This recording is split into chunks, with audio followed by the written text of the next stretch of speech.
Ambassador Zethkar had witnessed the rise and fall of 17 civilizations across the galaxy, but never had he seen anything quite like this. Standing in the observation deck of the Terran flagship Indomitable, he watched as human engineers worked alongside his own people, the very Kithani who had once sought to enslave them. Fascinating, isn't it? Captain Sarah Chen approached, her weathered hands clasped behind her back. Your neural control collars. Quite ingenious, really. Zethkar's four eyes dimmed with shame. Captain Chen, I must again express my deepest— No need. She waved a dismissive hand. Water under the bridge. Besides, you've helped us understand something remarkable about your technology.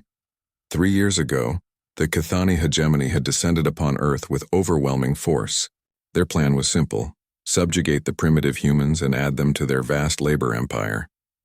The neural collars were their masterpiece, cybernetic shackles that could override free will, turning any sentient being into a compliant worker. The initial invasion had been devastatingly effective. Within weeks, major population centers had fallen. Millions of humans wore the gleaming silver collars, their eyes vacant as they performed menial tasks for their alien overlords.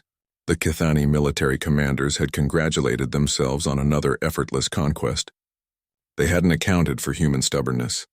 Dr. Elena Vasquez had been among the first captured, her neuroscience laboratory overrun in the opening days.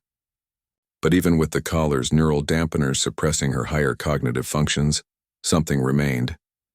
A spark, a defiant ember that refused to be extinguished. Working in the forced labor camps, she began to notice patterns. The collars weren't just suppressing thought, they were creating new neural pathways. And in humans, these pathways were different. The human brain, Dr. Vasquez had later explained to the resistance, is uniquely plastic. We adapt, we overcome. Even your collars couldn't completely rewire us because we kept rewiring ourselves around them. The breakthrough came when a group of enslaved humans in mining, Station Theta, began exhibiting synchronized behavior that went beyond their programmed tasks. They were communicating through micro-expressions and subtle gestures, creating a shadow language invisible to their Kithani overseers.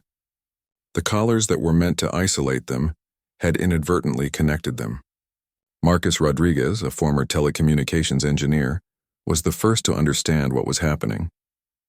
The neural networks created by the collars were interfacing with the quantum structures in human consciousness, structures that the Kithani's scans had completely missed. Humans weren't just being controlled, they were unconsciously networking. Within months, this underground neural network had spread across Earth. Enslaved humans shared information, coordinated resistance efforts, and planned rebellion, all while appearing completely docile to their captors. The Kithani's own technology had become humanity's greatest weapon. The day of liberation was swift and absolute. Across the globe, millions of humans simultaneously shed their mental shackles, not by removing the collars, but by turning them inside out. The control systems became communication arrays. The compliance protocols became coordination networks. The chains became neural crowns. But humanity's response wasn't revenge. It was something the Kithani had never encountered in their conquests: forgiveness coupled with transformation. Your people spent millennia perfecting these collars, Captain Chen continued, watching as a human technician explained quantum consciousness theory to a fascinated Kithani scientist. But you never understood what consciousness truly was. You saw it as something to be controlled rather than something to be elevated. Zethkar's gill slits fluttered with what humans had learned to recognize as contemplation. Your species? You didn't destroy the collar technology. Why would we? It's brilliant technology, just misapplied. Chen smiled. We've modified it. Instead of suppressing consciousness, it now enhances it. Those aren't control collars anymore. They're cognitive amplifiers. She gestured toward the viewport where both human and Kithani workers moved with perfect coordination, their modified collars creating a symbiotic network of shared knowledge and experience. Problems that would have taken individual minds hours to solve were resolved in minutes through collaborative consciousness. The hegemony's other subject species, Zethkar said slowly. They're requesting the modifications. Of course they are.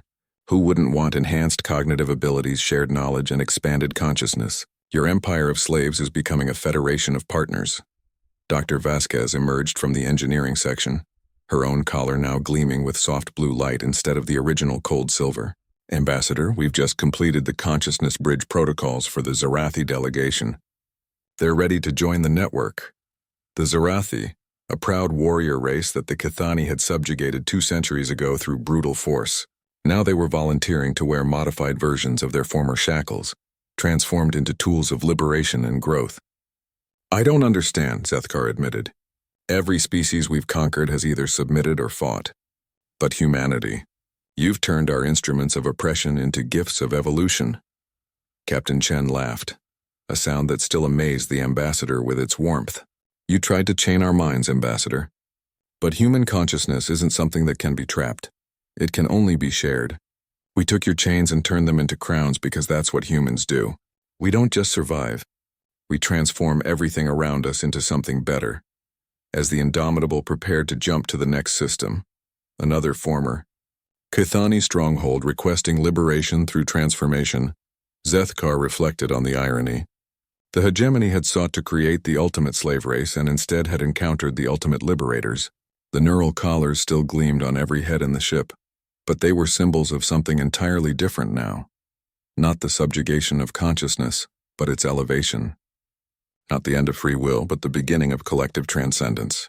Humanity hadn't just broken their chains. They had shown the entire galaxy how to wear them as crowns.